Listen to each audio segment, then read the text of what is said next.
বন্ধুরা আজকে বানাবো সয়াবিন আর ডিম দিয়ে একটা ইউনিক রেসিপি। এর জন্য আমি কিছু পরিমাণ সবজি নিয়ে নিয়েছি, কিছু পরিমাণ পেঁপে, আলু আমি এভাবে ডুমো ডুমো করে কেটে ধুয়ে নিয়েছি, পেঁয়াজ, রসুন, কাঁচা লঙ্কা, কিছুটা পরিমাণ আদা, আর আদার সাথে আরও বেটে নেব জিরে, ধনে, শুকনো লঙ্কা।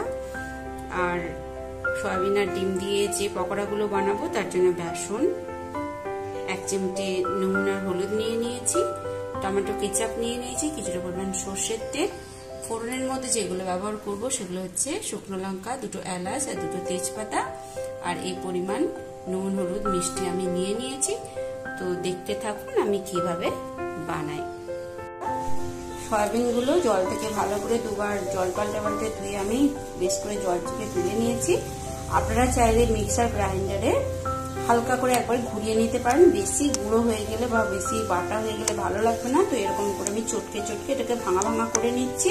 বন্ধুরা যে একটা ডিমটা যেটা নিয়েছিলাম এটা ভেঙে দিয়েছি, আর এর সাথে যে এই উপকরণগুলো দিয়ে দেবো, নুন, হলুদ আর বেসনটা, আর একটুখানি আমি আলাদা করে থেতো করে নিয়েছি আদা, রসুন আর একটুখানি কাঁচা লঙ্কা। এটা দিয়ে আমি ভালো করে হাতের সাহায্যে এটাকে মেখে নেব। তো বন্ধুরা কড়াইতে আমি সর্ষের তেল বসিয়ে দিয়েছি। তো তেল খুব ভালো গরম হয়ে গেছে, এবার আমি পকোড়াগুলো ভেজে নেব।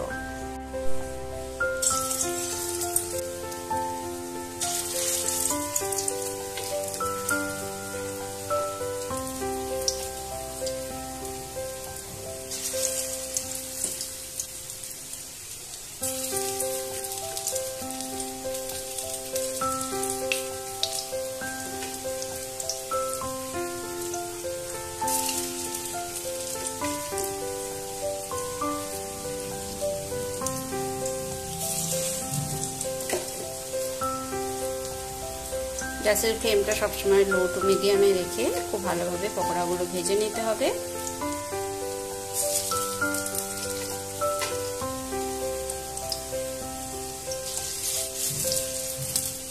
তো বন্ধুরা এই যে পকোড়াগুলো উল্টে নিয়েছি, তো একটু ব্রাউন করে ভেজে নেব। তো বন্ধুরা গ্যাসের ফ্লেমটা একবার হাই করে দিলাম, এগুলো পকোড়াগুলো ভাজা হয়ে গেছে। এবার এগুলোকে আমি বাটিতে উঠিয়ে নিচ্ছি।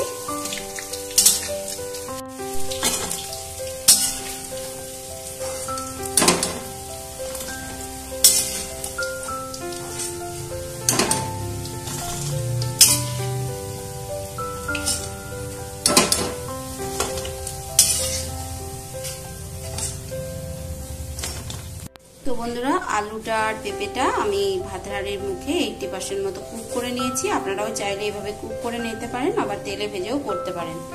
তো কুক করে নিলে একটু যদি ভাপ তুলে নেওয়া হয় তাহলে তেলটা একটু কম খাওয়া হয়, এই জন্য আমি আবার ভাপ তুলে নিয়ে কড়াতে যে অবশিষ্ট তেল আছে সেই তেলেতে দিয়ে দেবো ফোড়নের জন্য যেগুলো রেখেছি, শুকনো লঙ্কা, তেজপাতা আর 2টো মুখ ফাটিয়ে দেওয়া এলাচ আমি দিয়ে দিলাম। এবার দিয়ে দেবো 2টো পেঁয়াজ, মিডিয়াম সাইজের 2টো পেঁয়াজ আমি কুচিয়ে নিয়েছি।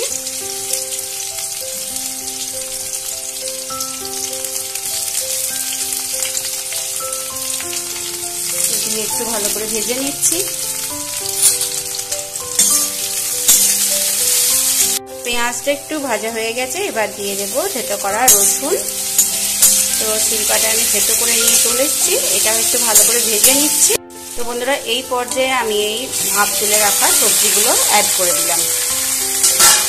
তো আপনারা যদি সবজিটা ভেজে ইউজ করেন তাহলে মশলা কষিয়ে নেওয়ার পর ভেজে রাখা আলু আর পেঁপেটা দেবেন, কিন্তু যেহেতু আমি আলাদা করে ভেজে নিইনি, ভাপ তুলে নিয়েছি, 80% মতো সেদ্ধ করে নিয়েছি, তাই আমি একবারে এই পেঁয়াজ আর রসুনের সাথে একবার কষিয়ে নিচ্ছি।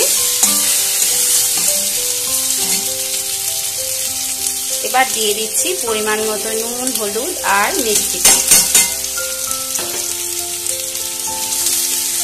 আবার একবার ভালো করে ভেজে নিচ্ছি। তো বন্ধুরা দেখতেই পাচ্ছেন ভালো করে ডাব ধরে গেছে, পেঁপেগুলো, আলুগুলো পেঁয়াজ আর রসুনের সাথে খুব ভালো করে কষানো হয়ে গেছে। এবার আমি যে বেটে রাখা মশলাটা আছে ওটা আমি মিশিয়ে দিচ্ছি। আদা, জিরে, ধনে আর শুকনো লঙ্কা আর একটা কাঁচা লঙ্কাও দিয়েছি। মশলাটা দিয়েও আবার ভালোভাবে কষিয়ে নেব। তো ভালো করে কষিয়ে নেওয়ার পর দিয়ে দেবো মশলার বাকি দেওয়া জলটুকু, আবারও ভালোভাবে কষিয়ে নিচ্ছি। তো বন্ধুরা এই পর্যায়ে দিয়ে দেবো টমেটো কেচাপ, এর সাথে আর একবার কষিয়ে নেব। জল শুকানো পর্যন্ত আমরা অপেক্ষা করব, তারপর মিশিয়ে দেব গরম জল। তো বন্ধুরা খুব ভালোভাবে কষানো হয়ে গেছে। এবার আমি যে গরম জলটা করে রেখেছি ওটা আমি মিশিয়ে,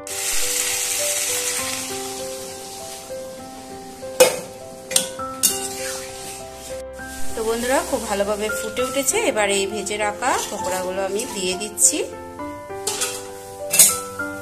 দিয়ে 10 থেকে 7 মিনিট আমি ফুটিয়ে নেব। তো বন্ধুরা গ্যাসের ফ্লেমটা লো করে দিয়ে একবার ঢেকে দিচ্ছি 5 মিনিটের জন্য, তারপর আবার 5 মিনিট পর আমি ফিরে আসছি। তো বন্ধুরা 5 মিনিট পর এই যে ঢাকা খুলে দিয়েছি, তো সবকিছুই একদম পারফেক্ট হয়ে গেছে। এবার নামিয়ে নেব, তাই ওপর থেকে দিয়ে দিলাম 2 কাঁচা লঙ্কা চেরা। এটা নামিয়ে নেওয়ার পর আবার আপনাদের সাথে শেয়ার করছি। তো বন্ধুরা এই যে নামিয়ে নিয়েছি সয়াবিনের অনবদ্য রেসিপি। তো অসাধারণ দেখতে হয়েছে আর খেতেও হয়েছে। আপনারা তো দেখতেই পেলেন আমি কি মশলা দিয়ে রান্না করেছি। খুবই সাধারণভাবে একদম ঘরোয়া উপায়ে আপনারাও এইভাবে তৈরি করে নিতে পারেন। তো মাছ মাংস বাড়িতে না থাকলে কোনো চিন্তা নাই, এইভাবে সয়াবিন দিয়ে অনবদ্য রেসিপি তৈরি করে সবার মুখে হাসি ফোটাতে পারেন। বাচ্চা থেকে বড় সবাই খুব পছন্দ করবে এই রেসিপিটা। তবে কেমন লাগলো অবশ্যই কমেন্ট করে জানাবেন, পাশে থাকার অনুরোধ রইল। আর যদি আমার এই রেসিপিটা ভালো লেগে থাকে তো আমার চ্যানেলটিকে সাবস্ক্রাইব করে লাইক শেয়ার করে দেবেন। তো আমার সাথে এতক্ষণ থাকার জন্য অসংখ্য ধন্যবাদ। এই বলে আজকে আমি আমার ভিডিও শেষ করছি। আবার দেখা হচ্ছে পরের কোনো ভিডিওতে। সবাই খুব ভালো থাকবেন, সুস্থ থাকবেন। ধন্যবাদ।